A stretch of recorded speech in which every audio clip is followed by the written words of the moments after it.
The Fox and the Ghost King by Michael Morpurgo. Chapter 4. The Promise of a King. That's simple, Dad said. But it's also quite impossible.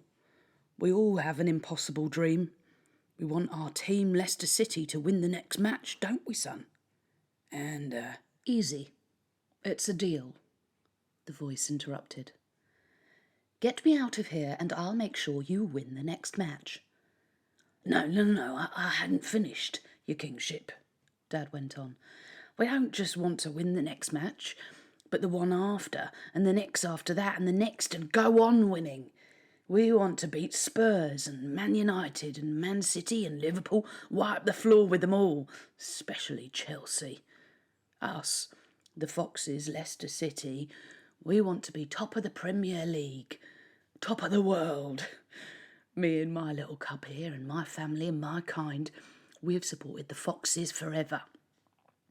But we never win a thing. Last season, we were almost bottom of the league, nearly went down. Do you know, the betting against us winning the league this season is 5,000 to 1. Help us win the league, your kingship. Help us achieve the impossible dream, and we'll dig for you, tunnel our way to you, and help get you out of there. That's the deal. Take it, or leave it. You strike a hard bargain, Mr. Fox. Very well. I agree. You have my word. You get me out of here, and I will guarantee your team wins the league this season. And that's a promise.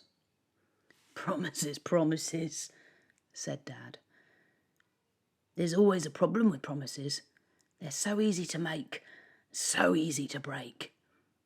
How, pray, your kingship, will you do it?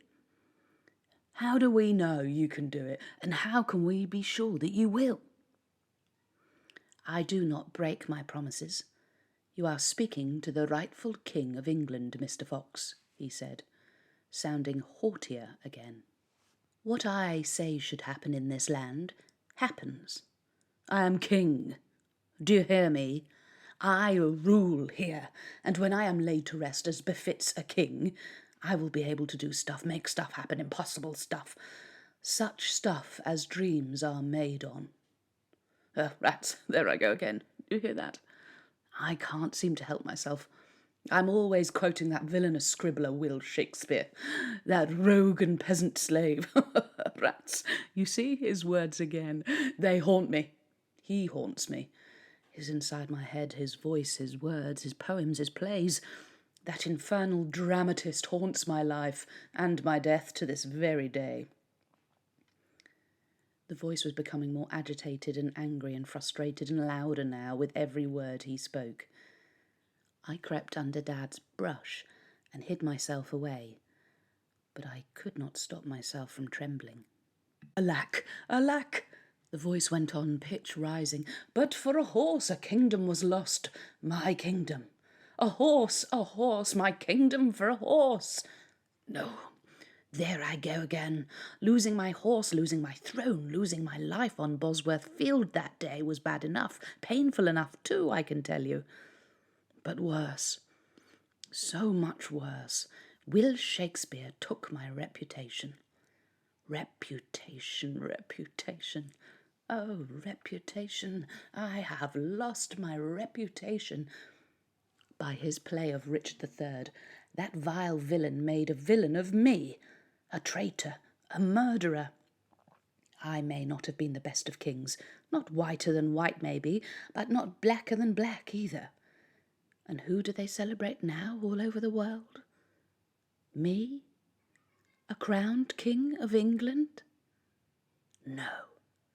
That wretched man, that ruinous rhymester, that dastardly dramatist, that William Shakespeare.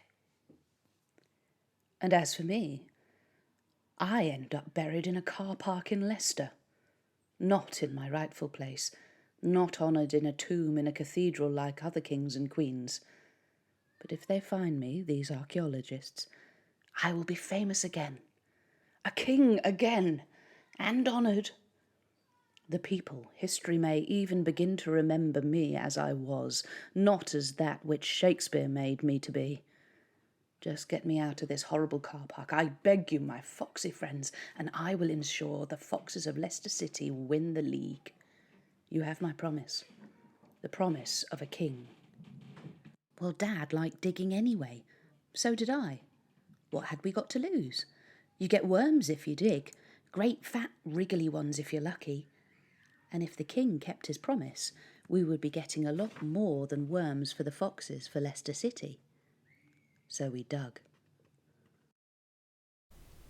Hope you enjoyed listening to that chapter. Don't forget there are activities for you to try before you listen to the next part. You can find them in the description box beneath the video. Thanks for joining us, and hope you'll be back soon. Bye for now.